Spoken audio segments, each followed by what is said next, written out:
Hello everyone, welcome back to my YouTube channel. तो फिर से मैं लेकर आ गई हूँ एक बहुत ही अच्छी वैकेंसीज। ठीक है, अब यहाँ पर आप लोग को 1 2 3 4 10 15 नहीं, टोटल 18, ठीक है, 18 बिग वैकेंसीज मिलने वाले हैं, या ये कह लो 18 पदों पर बहाली है। अब आप लोग देख लो कि किस में आप लोग को अप्लाई करना है, ठीक है, कौन सा आपके लिए है, किस में आपको जाना है, वो आप लोग देखकर समझकर उसका फॉर्म भर देना। बस यहाँ पर मैं नाम बताऊंगी क्योंकि 18 वैकेंसीज है, ठीक है।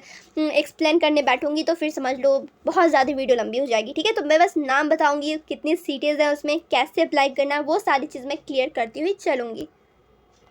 तो ये मैं ओपन कर ली हूँ, ठीक है, ये ऑफिशियल नोटिस है। अब चलो, अब मैं बता देती हूँ कि ये किसकी तरफ से निकाला गया है। ये जो 18 पोस्ट पे आप लोग का जो निकला है वैकेंसी, किसके थ्रू निकला है, तो रेल विकास निगम लिमिटेड के थ्रू, ठीक है। यहाँ पे आप लोग देख सकते हो किसका रिक्रूटमेंट है, तो यहाँ पे आप लोग देख सकते हैं। इसका ऑफिशियल वेबसाइट पर भी आप लोग जा सकते हो, गूगल पे सर्च करोगे ये नेम ओपन हो जाएगा। क्लियर। तो सबसे पहला पोस्ट क्या है, तो यहाँ पर आप लोग देखो, सबसे पहला पोस्ट है प्रोजेक्ट मैनेजर का, ठीक है। अब यहाँ पे आप लोग देख सकते हैं क्वालिफिकेशन क्या क्या चाहिए, तो ग्रेजुएट इन सिविल इंजीनियरिंग। तो आप लोग को सिविल इंजीनियरिंग में ग्रेजुएट होना ज़रूरी है, ठीक है। ग्रेजुएट आप लोग होंगे तभी आप लोग इसके लिए एलिजिबल होंगे। क्लियर। चलिए, अब यहाँ पर आप लोग देखो सेकंड क्या है। सेकंड यहाँ पे है प्रोजेक्ट मैनेजर कास्टिंग यार्ड का है, ठीक है। अब यहाँ पे आप लोग देख लो, इसके लिए भी क्वालिफिकेशन क्या चाहिए, तो सेम ही है इसमें भी, ग्रेजुएट इन सिविल इंजीनियरिंग, या फिर अगर आप लोगों ने डिप्लोमा किया है सिविल इंजीनियरिंग में तो भी आप लोग इसके लिए एलिजिबल हो। क्लियर। फिर थर्ड यहाँ पे है, यहाँ पे आप लोग देख सकते हो प्रोजेक्ट मैनेजर लॉन्चिंग। इसके लिए भी आप लोग को चाहिए graduate in civil engineering, diploma in civil engineering, दोनों में से कोई भी आप लोग किए हुए ग्रेजुएट हो तब भी आप लोग अप्लाई कर सकते हो, डिप्लोमा किए हुए तब भी अप्लाई कर सकते हो। क्लियर। अब यहाँ पर आप लोग देखो चौथा कौन सा पोस्ट है, तो क्वालिटी एश्योरेंस QA इंजीनियर, ठीक है। यहाँ पे आप लोग देख सकते हो, इसमें भी यही चीज़ चाहिए। क्वालिफिकेशन क्या होता है, तो ग्रेजुएट होना चाहिए या फिर डिप्लोमा होना चाहिए, वो भी किस चीज़ में, तो सिविल इंजीनियरिंग में होनी चाहिए। क्लियर। फिर यहाँ पे आप लोग देखो फिर से सिविल इंजीनियर आप लोग कर सकते हो, इसमें भी फॉर्म भर सकते हो, ग्रेजुएट होनी चाहिए, डिप्लोमा इन सिविल इंजीनियरिंग में होनी चाहिए। फिर सिक्स आप लोग देखो प्रोजेक्ट मैनेजमेंट इंजीनियर में, ये इसमें भी आप लोग जा सकते हो। इसके लिए भी आप लोगों को क्या चाहिए, तो ग्रेजुएट इन सिविल इंजीनियरिंग में होनी चाहिए। फिर यहाँ पे आप लोग देख सकते हो, डेट का भी मैं बताऊंगी, ठीक है, पहले आप लोग नाम देख लो। फिर यहाँ पे आप लोग देख सकते हो, लेकिन इसके लिए कोई अप्लाई शायद कोई कर सकता है जो फिर लॉ ग्रेजुएट होगा या फिर MBA किया होगा, वही कर सकते हैं, इसलिए इसको छोड़ो ही, ठीक है। प्लम्बिंग इंजीनियरिंग में जा सकते हो आप लोग, फिर चीफ SHE मैनेजर में जा सकते हो, या फिर सीनियर SHE मैनेजर में जा सकते हो।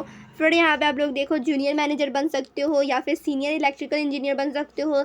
फिर यहाँ पे आप लोग देख सकते हो काफ़ी ज़्यादा यहाँ पे पोस्ट दिए गए हैं, ठीक है। अब फॉर्म का डेट क्या है, ये सब चीज़ भी आप लोग देख लो, जान लो। तो यहाँ पर आप लोग देख सकते हैं इन सभी का, ठीक है, ये जो ऊपर मैं अभी बताई हूँ ना, इन सभी का डेट है 29/4/2024, यानी 29 अप्रैल तक आप लोग फॉर्म भर सकते हो। यानी कि ज़्यादा दिन बचे नहीं, 2-3 दिन शायद बचे हुए हैं, 2 दिन मुश्किल से, ठीक है। तो आप लोग फॉर्म भर सकते हो, इसका भी 29 है। और ये जो भी मैं नीचे में ये सब चीज़ का बताई हूँ डिपार्टमेंट सर्विस का, तो ये आप लोग 30 तक फॉर्म भर सकते हो, 3 दिन है टाइम आप लोग के पास, इसका भी आप लोग 30 तक भर सकते हो डिपार्टमेंट सर्विस का। क्लियर। अब चलो यहाँ पर आप लोग फॉर्म भी देख लो, ठीक है। फॉर्म भी कुछ इस टाइप से दिए गए हैं, कैसे भरना है क्या भरना है वो यहाँ पे आप लोग देखोगे, पढ़ोगे, समझ लोगे, ठीक है। तो ये मेनली आप लोग समझ लो, जो भी ग्रेजुएट होंगे वो भी सिविल इंजीनियरिंग में तभी आप लोग कर सकते हो अप्लाई, अदरवाइज आप लोग स्किप कर सकते हो वीडियो, ठीक है। तो यहाँ पर आप लोग देखो अप्लाई फॉर दी पोस्ट, आप लोग किस पोस्ट के लिए अप्लाई करना चाह रहे हो वो लिख देना, नेम ऑफ द कैंडिडेट अपना नाम लिख देना, वो भी ब्लॉक लेटर में, ठीक है, बड़े बड़े अक्षरों में लिखना, फादर्स नेम लिखना है, डेट ऑफ बर्थ लिखना है, प्रेजेंट एज कितनी एज है आप लोग का वो लिखना है, कैसे लिखना है, डे मंथ ईयर, क्लियर, ऐसे लिखना है। फिर मेल हो या फीमेल वो लिख देना आप लोग। फिर यहाँ पे आधार नंबर लिख देना। फिर यहाँ पे आप लोग किस चीज़ में हो, यानी OBC हो या फिर UR हो, या फिर आप लोग कहाँ चला गया, SC ST हो, ये सब चीज़ आप लोग देख के करना। मार्शल स्टेटस क्या है वो भी आप लोग देख लेना अपना, ठीक है। मैरिड हो नॉन मैरिड हो ये सब आप लोग को देखना है। रिलीजन, नेशनलिटी वगैरह वगैरह जितनी चीज़ें यहाँ पे पूछी गई है वो सारी चीज़ आप लोग लिख सकते हो खुद से, ठीक है। परमानेंट एड्रेस क्या है, ईमेल एड्रेस क्या है, ये सब चीज़ मुझे बताने की ज़रूरत नहीं है, ये सब आप लोग खुद से ही लिख सकते हो। बस इतना ही चीज़ था। इसका आप लोग को अगर चाहिए होगा, ठीक है, ऐसे मैं दे ही देती हूँ टेलीग्राम पर से आप लोग डाउनलोड कर सकते हो, लिंक डिस्क्रिप्शन में मिल जाएगा ऑलरेडी। सो फाइनली यहाँ पर मैं आप लोगों को बता दी हूँ 18 अलग अलग पोस्ट पे यहाँ पर वैकेंसीज निकली थी, मैं बता दी हूँ। लेकिन इसमें क्या एक कंडीशन है कि आप लोगों का सिविल इंजीनियर यानी ग्रेजुएट होना होगा सिविल इंजीनियरिंग में, और या फिर आप लोग को डिप्लोमा, दोनों में से कुछ भी किए हुए, अगर डिप्लोमा किए हुए तब भी आप लोग अप्लाई कर सकते हो। 18 पोस्ट में से किसी में भी या फिर 18 में भी, मतलब जितना में आप लोग चाहो उसमें भर सकते हो, या फिर अगर आप लोग ग्रेजुएट हो